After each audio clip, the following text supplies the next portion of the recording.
Bethesda's newest game, Starfield, means that it is a new IP.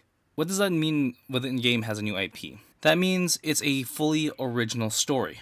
It's a fully brand new universe. Now, many of my peer content creators have already discussed much of the lore and the nuances and the histories of Starfield. And the depth to Starfield's history is very deep, to say the least. With it being a new game, with it being a new universe, there is a lot of the unexplored that you might miss on first glance. Whether it's skipping the faction quests, or just tunneling through the main story, there is a lot of history to Starfield. Primarily, I want to focus on talking about the founding factions and the questline to the UC Vanguard. Primarily, I'm going to cut through to the middle third of the questline. And what I'm talking about here is when we get to enter the House of Va'ruun embassy. Now, if you want to avoid spoilers, please do skip to the end of the video, or let me just give you my quick analysis of this, in that a lot of the factions are very deep, very nuanced, and their storied history really shows through in the current setting of the game. So, with that,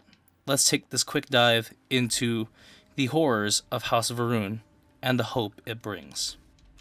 So, for those of you that are new to Starfield, House of Va'ruun is supposed to be the more esoteric, united house front of factions, where the UC kind of represents a militarized faction, the Freestar kind of represents similar to the New California Republic of independent settlers type of group. House of Va'ruun, just going by the name of it, is a very Game of Thrones-esque type group, where it's a monotheistic group, where we find their zealots all over the random space of space, to say the least. So whenever we're out there, House of Va'ruun zealots always tend to attack on sight, thus painting the picture that House of Va'ruun is a bunch of just crazies, or, the psychos from games such as Borderlands. However, this one quest step in the UC Vanguard questline really shows a different side to that tale. The premise of the quest is you need to get the approval of all three faction embassies to be able to gather the information from the archive to stop the Terrormorph threat. Spoilers again. So, of course, you already get the approval from the UC, and then you need to go to the Freestar Collective and then House of Va'ruun Embassy.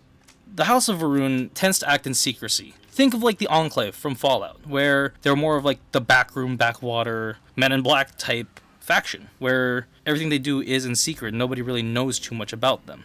But after this quest, my perspective changed heavily on them, where they feel more like, I'm trying to remember the name of Spock's species from Star Trek. Vulcans, there we go. Where House Va'ruun feels a lot more like Vulcan society compared to a lot of the other groups in Starfield. However, going into the embassy was a trial in and of itself. At first I thought it was just going to be like, oh, okay, just regular overgrowth. Okay, nothing too much that I couldn't handle. Oh, security systems? Fine, whatever, I'll deal with it. But no, going in there felt a lot like an Eldritch horror story. Much of like what Bethesda does with like the Dunwich horrors of Fallout 4 and Fallout 3, where they have that Eldritch ties, and it really shines here of how much Bethesda knows how to build atmospheric immersion. What do I mean by this? So going off the gameplay footage that you're seeing here, I am going through the embassy. Now mind you, this is an embassy, an official government building meant to help with the bureaucratic processes. And so inside this building, the overgrowth was because they brought their own local flora from their home planet, to give that sense of home, that, hey, this is a piece of our land that we brought here, so that way we can help represent House of Va'ruun amongst the colonies, that we are here. And that's what the House of Va'ruun embassy is supposed to be. So, as soon as I unlocked the first door, and I was greeted with that fog and the mannequins, I got major PTSD back to Bioshock and Fallout. I was just like, oh shit, where am I? What am I fighting? What is going on here? And so, I couldn't help but impulsively just start recording of like, I need to capture this. I need to talk about this moment here. It enhanced my fears of it, like, okay, yeah, this faction is a bunch of crazies. Now I can understand why they're all crazy. They're all hallucinating through this fog of the flowers. But as it turns out, that was not the case. So when the Terrormorphs attacked, they essentially caused a power outage in this area. And so with that power outage, it also affected their machinery, their security systems. Going through, of course, I'd have to fight all the security twice on through, and as you can see, I'm also kind of a major scavenger. but that's a different point in itself. Right up to the end, where we actually do get to meet the ambassador of House Va'ruun, and it 100% changed my perspective of House Va'ruun. They aren't all crazy. They aren't a full-on militant faction. Not at all.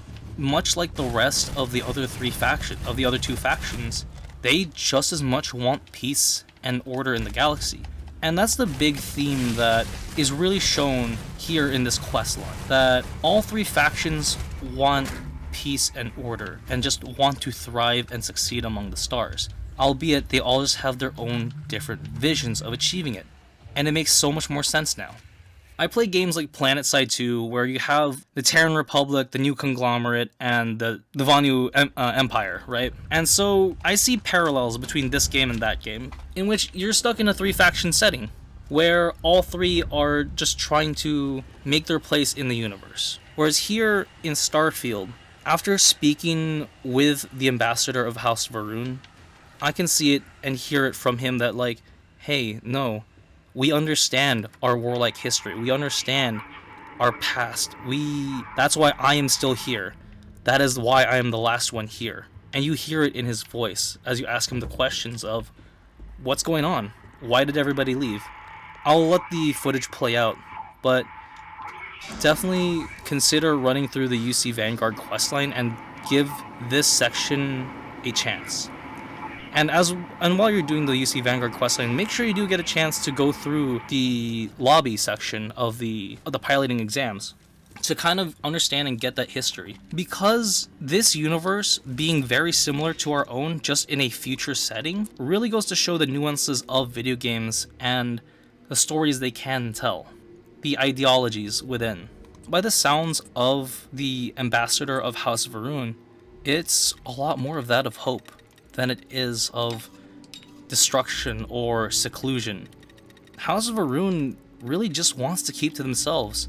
They understand and they know the horrors of history, of all the things that caused humanity and Earth to go into its hiding places, and just how Earth came to be in this time. They just want to progress. They just want to thrive.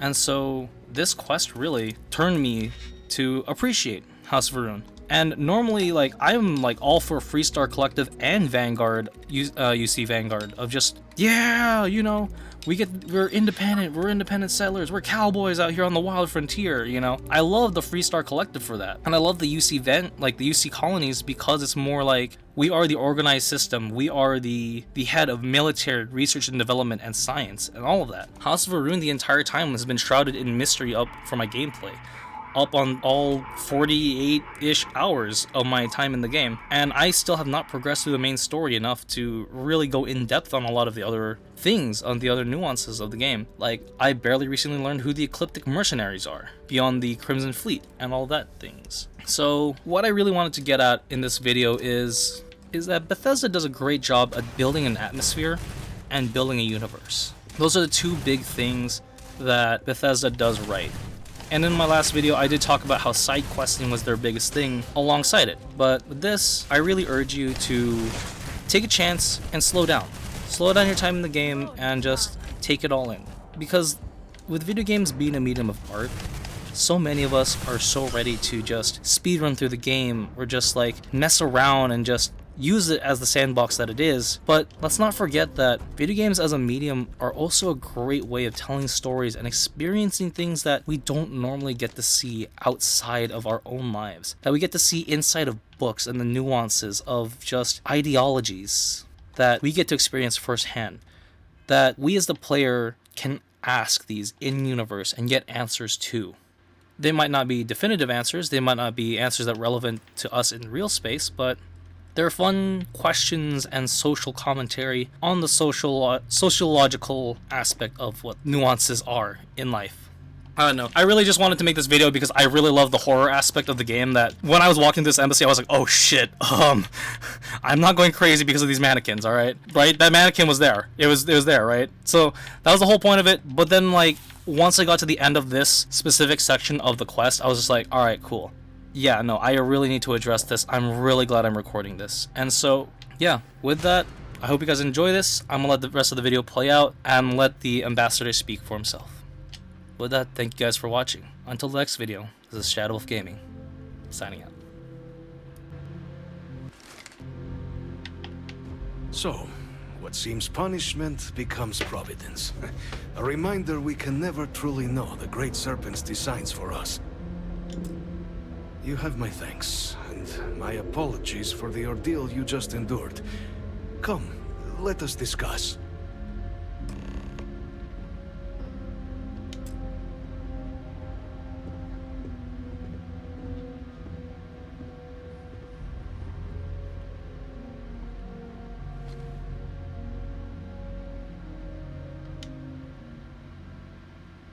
Not the ideal introduction, I suppose, giving you a grand tour of the embassy via barely functioning intercoms. I do greatly appreciate your persistence.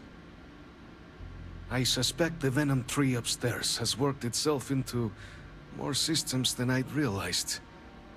But then again, who could cage such a beauty? Tell me though, what is it like outside? I heard the broadcast mentioning an attack. Then the embassy was struck with a power surge, and then silence. Has the rest of the city suffered quite so badly?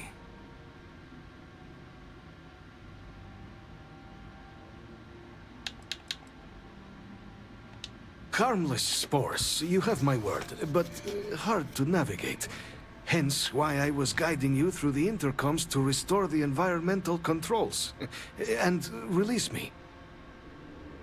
It is the sap of the tree that gives it its...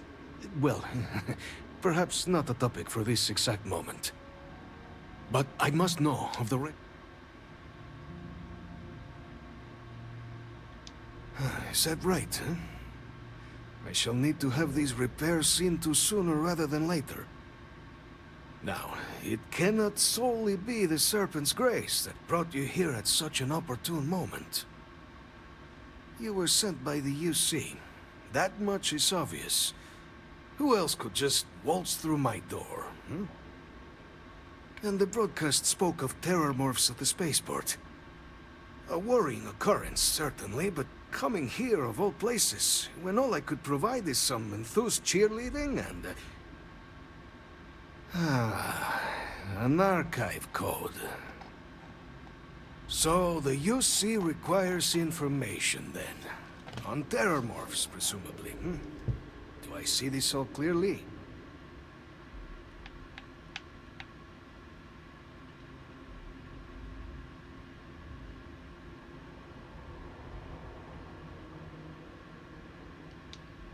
The preservation of life stands as the very purpose of the archives. Using its data to prevent more attacks, there is logic there. But, if I am to grant you access, I have a requirement. For years, House Varun has been known only as an agent of slaughter. We founded this embassy with hopes of shedding that legacy. With little success. In exchange for my code, I require this. You must be the one who ensures it is used for good. Ensure House Varun's legacy is more than just carnage. The knowledge you ask for isn't evil. No knowledge is. It is we who bend it to evil ends. Oh, you must assure me this will be used to save lives, not endanger them.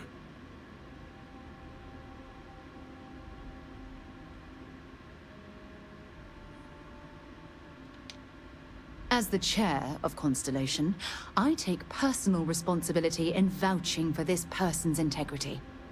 They'll keep their word. Well then, I shall not fear. Please, follow me.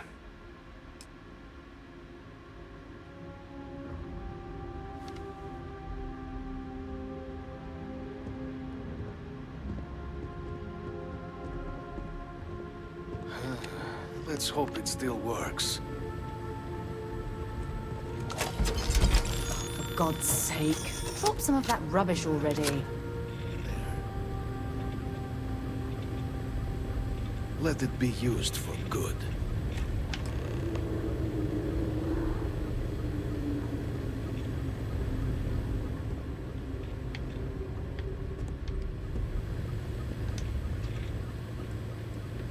I will not have House Varun be known only for slaughter. The Great Serpent is so much more than a god. It is fate itself. When our founder, Jinan Varun, left the United Colonies 140 years ago for distant stars, it was the Serpent that compelled him to found his now great house. The Serpent made us who we are today. Its voice speaks to us, shepherding us through the dark, and infuses our lives with the meaning the universe so often fails to provide.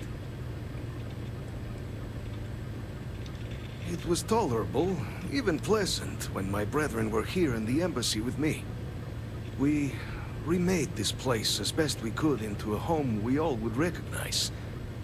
Our native flora, our iconography, our connection to the Serpent, they came with us. With my brethren gone, it has been trying. But the Great Serpent has always provided me a path in my darkest moments. House Varun committed itself to the armistice. This was said at the time to be the desire of the Great Serpent, and I do not believe the Serpent decides such things on a whim. So, when my brethren left, I remained, honoring the Serpent's will as I saw fit, as is the right of all his followers. The affairs of House Varun are our own. They left. That is all there is to be said on the subject. Yes? I have something I need to discuss with you.